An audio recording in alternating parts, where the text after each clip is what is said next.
Film berjudul Di Timur Matahari adalah sebuah film keluarga yang disutradarai oleh Ari Sihasale lewat rumah produksi Alena Pictures dengan produser eksklusif Nia Sihasale Zulkarnain. Kisah dalam film ini terinspirasi dari keprihatinan Ari dan Nia akan kerapnya mereka menyaksikan berita kerusuhan di sejumlah tempat di Indonesia, termasuk Papua.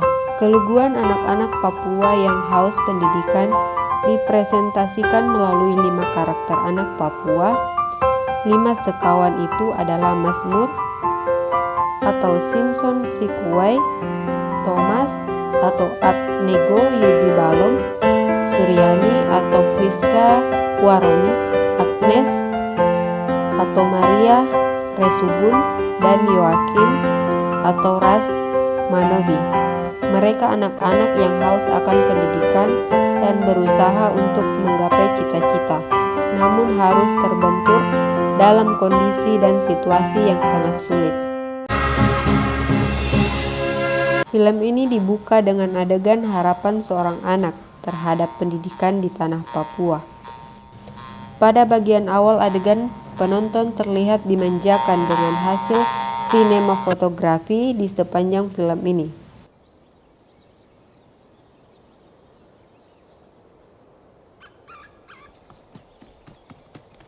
Mazmur dan teman-temannya berlarian masuk ke kelas dan menunggu guru pengganti yang tak kunjung datang.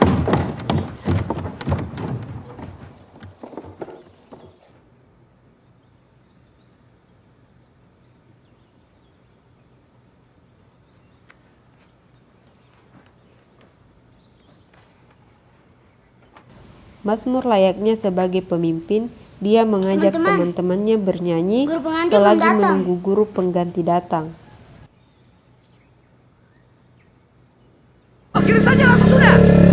Pada saat scene di mana Ucok atau Hendro Agus Rahman sedang mengendarai kendaraan bermotor sambil berbicara melalui telepon, tak sengaja menabrak Mazmur. Setelah Mazmur diobati, Ucok minta maaf dan bertanggung jawab atas kejadian yang tidak sengaja tersebut. Namun Basius atau ayah Mazmur dan Alex atau adik dari ayah Mazmur meminta denda adat sebesar 50 juta rupiah. Yang menurut saya itu nominal yang sangatlah besar karena Mazmur tidak terluka parah. Kurangnya pengetahuan dan pendidikan di tanah Papua yang menyebabkan mereka masih mempercayai adat istiadat dari nenek moyang tanpa memperdulikan agama dan tidak berpikir secara rasional. Ini Bapak, semua biaya pengobatan biar saya yang tanggung Bapak. Salah hukum. Saya pikir ada jalan keluar. Bicara baik, negosiasi baik, pasti ada jalan keluar. Dan begitu pada ya? saat itu pihak polisi tidak menengahi atau menyelesaikan permasalahan tersebut, namun malah meninggalkan tempat tersebut. Dalam film Di Timur Matahari, sikap moral yang disarankan kepada penonton adalah bersyukur dan pantang menyerah. Mazmur sangat menginginkan belajar kembali dan menginginkan keluarga yang harmonis. Namun keinginan Mazmur tersebut tak kunjung dapat terrealisasi tanpa adanya dukungan dari pemerintah. Pada film ini tidak menjanjikan bagaimana keadaan pemerintahan di Papua dan tidak menjelaskan siapa pemimpin di desa tersebut. Menurut saya, jika hanya pendeta yang memberikan pelajaran agama tidak cukup untuk memimpin desa tersebut, karena bertentangan dengan adat istiadat yang telah menjadi keyakinan masyarakat. Pada film ini juga tidak terjebak dalam melodrama yang pahit. Ada kesedihan yang membuat air mata keluar, tetapi hidup tetap harus berjalan.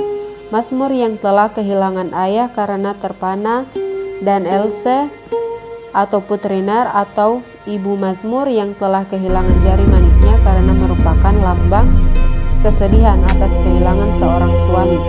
Kesedihan Mazmur ditunjukkan dengan dia mengasihi ibunya, hanya bisa diam dan tidak bisa melakukan apapun. Pada awalnya, Alex memberikan denda adat kepada penduduk desa yang telah memanah Basius sebesar 3 miliar dengan 3 ekor bayi. Jika mereka tidak bisa membayar biaya adat tersebut, Alex akan memulai perang.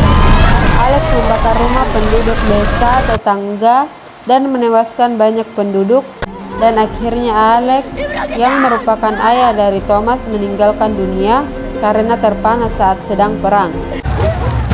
Mazmur nampak kesal karena konflik antar suku tidak kunjung selesai dan memakan keluarga terdekatnya. Namun karena keberanian Mazmur, konflik antar suku pun terselesaikan dan mereka pun berdamai karena nyanyian Mazmur dan kawan-kawan. Dalam film Di Timur Matahari yang bergenre drama merupakan film keluarga yang sangat berat untuk ditonton oleh anak-anak karena mengandung unsur kekerasan. Yang cukup disayangkan dari film ini adalah cerita yang ditulis Jeremias Nyawen terlihat begitu berat ketika harus menyelipkan konflik tradisi adat istiadat di film ini. Kalau saja film ini lebih fokus untuk masalah anak-anak yang mengeluh guru dan pendidikan, pasti akan lebih menarik. Sebenarnya memasukkan adat istiadat di film ini tidak sepenuhnya salah, akan tetapi terlihat kurang pas saja jika untuk anak-anak yang menonton film ini. Film ini menjadi timpang karena tidak lagi menjelaskan menganggap guru pengganti tak kunjung datang, dan malah memfokuskan kepada konflik adat yang terjadi.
Kesimpulan dari film Di Timur Matahari yaitu film ini merupakan film keluarga yang dapat membuat penonton meneteskan air mata. Film ini juga mengajarkan bagaimana hidup dengan cinta, kasih, dan tanpa dendam. Walaupun pada akhirnya masih penuh dengan pertanyaan, akankah guru pengganti akan datang?